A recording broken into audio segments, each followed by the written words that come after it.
Alrighty, welcome everyone. Welcome to another edition of the Leadership Standard. Today we will be discussing several other topics that have been happening. For those who are just joining us, this is the Leadership Standard, and we'll be talking about the many cries of being a Nigerian.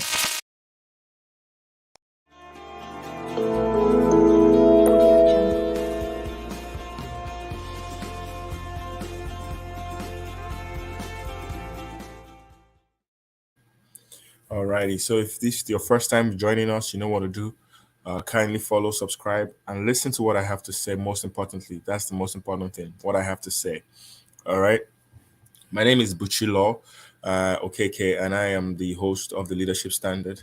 And today I wanted to just talk about the many cries of being a Nigerian, right? A lot of people do not understand, but it takes a lot of hard work, it takes a lot of dedication, it takes a lot of perseverance to actually be a functioning Nigerian, especially a functioning Nigerian young person, right? Because we know that a lot of people, a lot of older people are set in their ways sometimes, not all of them, but most of them are set in their ways.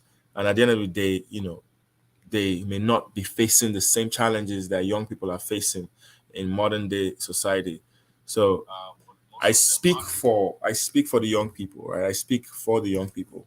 All right. So to say that, I mean that um, a lot of times a lot of young people are going through a lot of issues, situations being a Nigerian, with all the kid killings, with all the kidnappings, with all the jungle justice, with all the failure of infrastructure, whether healthcare, whether good roads, whether basic things that you would expect a functioning young person to have. you know they don't benefit those things, they don't experience those things, and at the end of the day, it is challenging. All right, it is challenging to function as a young Nigerian. So the many cries of being a Nigerian, and today I want to just share some of those cries with you, because at the end of the day, we have to understand that there is a and that is the problem of democracy. Like wherever we find ourselves, people are always wanting to show a better democracy for the people that they are serving, because at the end of the day, democracy is what sets everyone apart. Democracy is what sets everyone apart. you know if there is no democracy, then we are just literally savages. We're literally savages. But we need democracy uh, to set us apart from animals. But if a democracy has not been working, or a union has not been working effectively for over decades and decades and decades and decades, and there's always been this failure of leadership, there's always been this dropping of the ball, there's always been this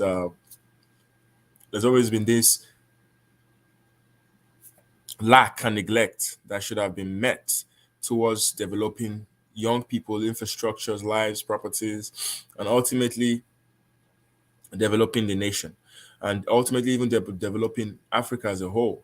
But right now, what's going on in Nigeria is not what is happening. There's a lot of corruption with the democracy. There's a lot of corruption with the electoral offices. There's a lot of corruption with INEC.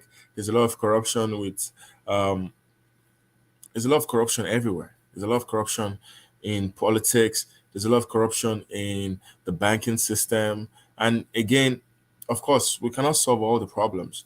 But when you are fighting a problem all the time, multiple times, then there's when there's a problem. When you are doing the same problem, trying to solve the same problem all the time, then that's when you really have a problem.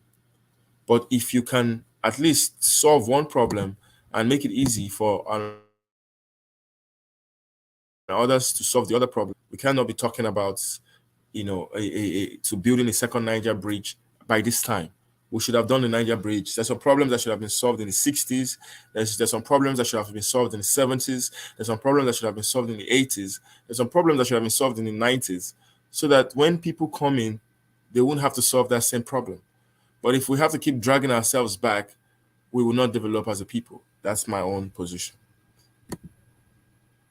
So, having said that, I want to share this screen and play this video. What this document proves beyond any conclusive thread of doubt, of reasonable doubts, is that the president-elect has in fact committed the crime of perjury, perjury which is lying under oath. Now, on his INEC EC9 declaration, which is essentially sworn affidavit stating one's intention to run for president, there are several questions that are asked on the affidavit. One of them is, have you ever obtained citizenship of another country? And on the INEC EC9 form, he ticked. Now, this document proves that he has in fact obtained citizenship of at least one other country that we know of, which happens to be Guinea. Now, one can have several theories as to why, in the first place, what he was doing with the Guinean diplomatic passports in the first place, but that's not the issue. The issue is simply that he did not declare this on his EC9 declaration. He told a lie on his sworn declaration, which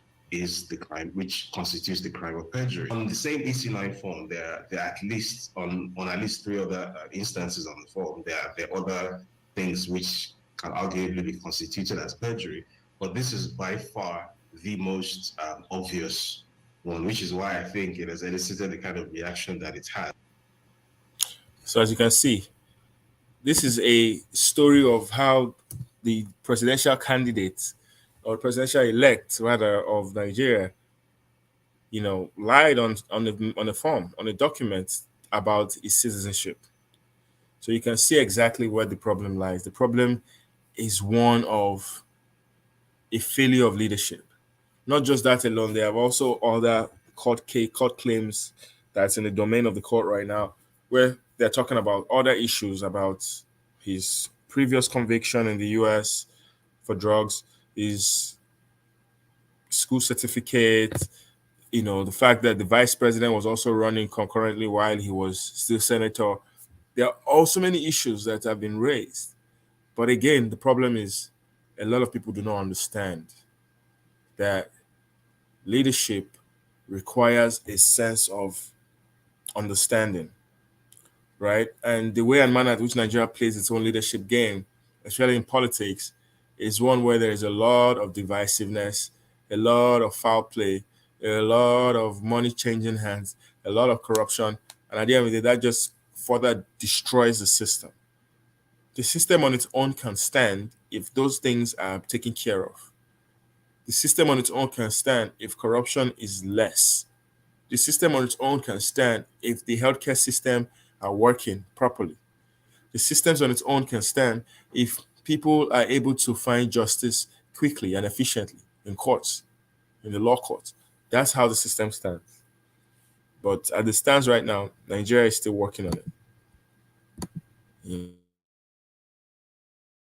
And this is now how it also affects people in the diaspora. Nigerian students in war-ravaged Sudan lament being neglected by Nigerian embassy.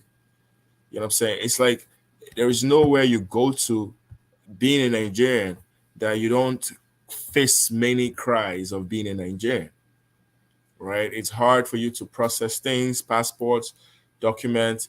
It's hard for you to do all types of things. Most people do not have any idea. The information is not easily accessible. There are a whole lot of issues and commotions and confusions by the time you try to get the information. And we make things difficult for ourselves. But we have the technology right now. We have the manpower. We can combine those two together and create a system that works for everybody. A system where people would not have to leave their countries trying to escape to other countries to get the basic benefits of governance and leadership, right? So I feel like we need to do a lot more as a country, especially for the people. If Nigeria wants to stand as a country and wants to continue as a country, it needs to continue to show its people that it cares about them and not something of constant picking at them and forcing them to react and denying people like Mazi Nnamdi Kanu justice and all types of situation. That is the problem that lies right now. Yeah. So that's another question. That's another story I wanted to share. Hopefully, the guys in Sudan and the ladies in Sudan, they get the services that they need.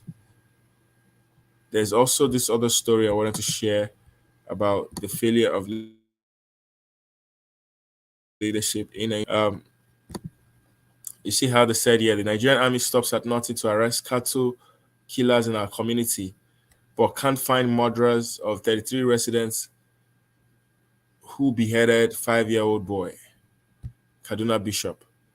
As you can see, killings are still going on by terrorists, by cattle herdsmen. But the army is very reactive when it's, when they're trying to stop other people. But if they cannot find the people that are actually killing, the army is quick to burn people's houses, homes of people, poor people, but they cannot find the people that are actually doing the killings. So I really don't understand what's going on. But hopefully they can fix this and make things better. Anyways, that's all I have for now. I just wanted to comment quickly just to let everyone know that we are still in business and we're still excited to be here supporting and speaking out for those that are getting injustice every single day in Nigeria. Hopefully things get better. And at the end of the day, we're praying for whatever happens to be a peaceful understanding with everyone. Thank you all and have a great day.